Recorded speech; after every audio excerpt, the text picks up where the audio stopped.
poseban tip goveda na Fruškoj gori, a to su takozvani jebači. Ajmo da vidimo šta je sve stoka danas ostavila na Fruškoj gori.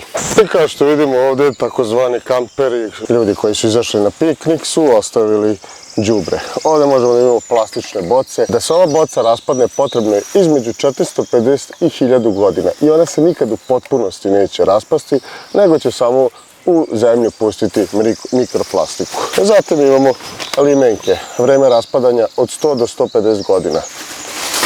Zatim imamo vlažne maramice.